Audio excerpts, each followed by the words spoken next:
સાતલપુર તાલુકામાં ખેડૂતો દ્વારા 53,866 હેક્ટર વિસ્તારમાં વિવિધ પાકોનું વાવેતર કર્યું છે, પરંતુ ઓગસ્ટના અંત અને સપ્ટેમ્બરની શરૂઆતના દિવસોમાં અવિરત વરસાદ પડતા ખેતરોમાં ઢીચણસમાં પાણી ભરાયા છે। ખેડૂતોના વાવેતર કરેલ પાકો પાણીમાં ગરકાવ થયા છે, જેથી ચોમાસુ વાવેતર મોટાભાગે નિષ્ફળ જવા પામ્યું છે। હાલની સ્થિતિએ વરસાદે વિરામ લીધો છે, પરંતુ તેમ છતાં મુખ્ય મથક વારાહી, હમીરપુરા, લીમગામડા સહિત અનેક ગામોમાં હજુ પણ ખેતરોમાં પાણી ઓસર્યા નથી। ખેતરોમાં ઢીચણસમાં પાણી ભરાયા છે। ખેડૂતોના કપાસ, મગ, અડદ, ગવાર, એરંડા સહિતના પશુઓ માટેના ઘાસચારાનો પાક પણ નિષ્ફળ ગયો છે।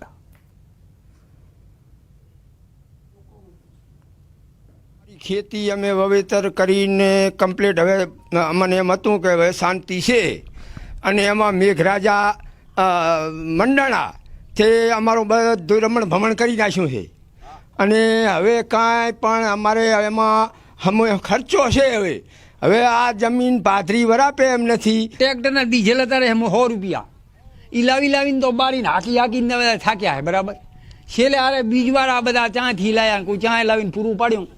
ગવાર, બાજરી આ બધું અત્યારે નીર પર જીવું હોય। ઢોરો અત્યારે બધા નીર વગરના બચારા ભૂસ્યા, પાણી છે નકરું કહો। અને આવો મેં હમણે આ 50 વર્ષની માલિકો અમે કૂદી ભર્યો નથી।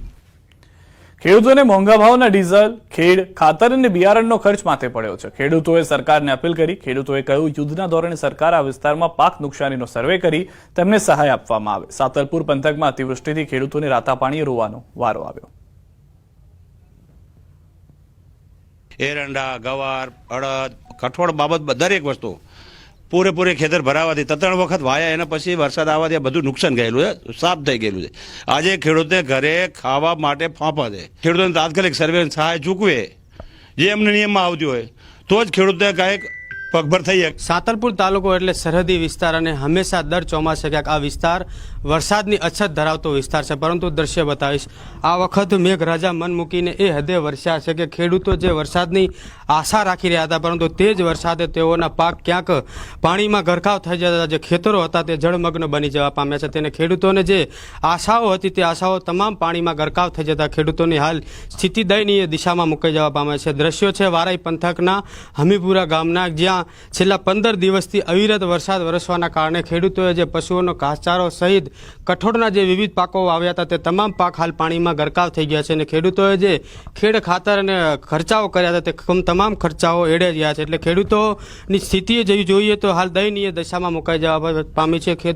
ખેડૂતો ખેતરો જોઈને ક્યાંક ચિંતામાં મુકાઈ જવા પામે છે, કારણ કે આવનારી સિઝન પણ હવે કઈ રીતે કરવી, કારણ કે જે તમામ ખર્ચાઓ કર્યા હતા તે ખર્ચાઓ તો હવે પાણીમાં ગરકાવ થઈ ગયા છે। એટલે કે નવી સિઝન માટે ખેડૂતોને હવે પૈસા ક્યાંથી લાવવા તે ચિંતામાં મુકાઈ ગયા છે। હાલ તો ખેડૂતોને માત્ર એક જ સહારો છે સરકાર। ખેડૂતો સરકાર પાસે ક્યાંક જે પાક નુકસાની થઈ છે તેનો સર્વે કરી અને સહાયની માંગ કરી રહ્યા છે। ચોક્કસ કહીએ, સાતલપુર પંથકમાં જે વારાઈ વિસ્તાર છે મુખ્ય મથક, તેની નજીકના જે ગામડાઓ છે, લીમગામડા, હમીરપુરા, અભિયાણા, આ જે વિસ્તાર છે ત્યાંના વિસ્તારમાં હજુ પણ ખેતરોમાં ઢીચણસામાં પાણી ભરાઈ રહ્યા છે, અને જે પાકો છે તે પાકો પાણીમાં ગરકાવ છે, અને ખેડૂતો ક્યાંક સરકાર પાસે સહાયની માંગ કરી રહ્યા છે।